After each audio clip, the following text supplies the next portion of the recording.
Subscribe to my channel and hit the bell icon so you never miss any video from my channel.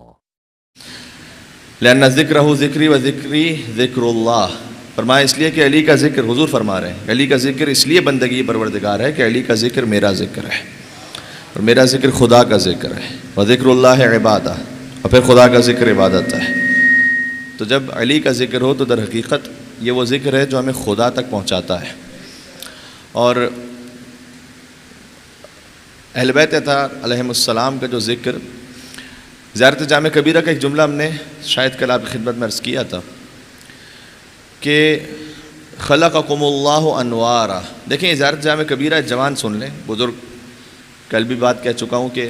ثواب کی خاطر یہاں حاضر ہوتے ہیں، میں جوانوں سے مخاطب ہوں اس وقت، ان تک یہ میسج پہنچ جائے۔ اگر معرفت اہل بیت اطہار علیہم السلام کا کوئی زینہ آپ طے کرنا چاہتے ہیں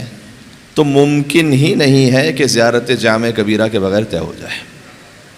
یہ وہ زیارت ہے کہ جو ہمارے 10ویں مولا اور آقا امام علی النقی علیہ الصلوۃ والسلام نے تعلیم فرمائی ہے۔ اللہم صلی علی محمد وعلی محمد۔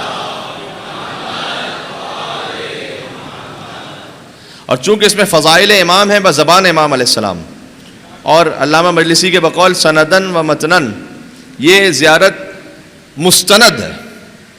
یعنی اتنی اتھینٹک زیارت ہے کہ شاید اس زیارت کے برابر کوئی اور زیارت سند اور متن کے اعتبار سے ہم تک نہ پہنچی ہو، حتیٰ یہ کہ حضرت حجت کی بھی خاص نگاہ کرم ہے اس شخص پر کہ جو زیارت جامع کبیرہ کو معمول بنا کے پڑھتا ہے۔ لہذا امام علیہ السلام کی واقعات میں بھی ملتا ہے، مفاتح الجنان میں بھی کہ حاج علی بغدادی کا واقعہ کہ جب رات کے وقت امام علیہ السلام مدد کو پہنچے تھے تو پھر امام نے نصیحتاً 3 باتیں ارشاد فرمائی تھیں، کہا نافلہ والعاشورہ والجامعہ، نافلہ شب کو یاد رکھنا یا نماز شب کو، زیارت عاشورہ کو روز پڑھنا اور زیارت جامع کبیرہ کو روز پڑھنا۔ اب اس میں سے جو 2 ہیں، نماز شب، زیارت عاشورہ چاہے ہم روز نہ بھی پڑھ پاتے ہوں، کم سے کم اہمیت پتہ ہے تقریباً مجمع کو، لیکن زیارت جامع کبیرہ سے شاید اتنا واقف نہ ہو۔ ضرور بضرور اپنے اوپر لازم کر لیں کہ زیارت جامع کبیرہ کم سے کم 1 مرتبہ اس کا ترجمہ پڑھیں۔ مفاتح الجنان میں بھی زیارت ہے، آپ کے موبائل ایپس میں مل جائے گی، انٹرنیٹ پہ بھی آپ کو مل جائے گی۔ زیارت جامع کبیرہ کے بغیر تصور ہی نہیں ہے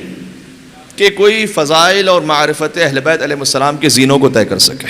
یہ میں طالب علمانہ ذمہ داری سے آپ سے عرض کر رہا ہوں۔ اور پھر جب اس میں پڑھتے ہیں تو پھر بات کھلتی ہے،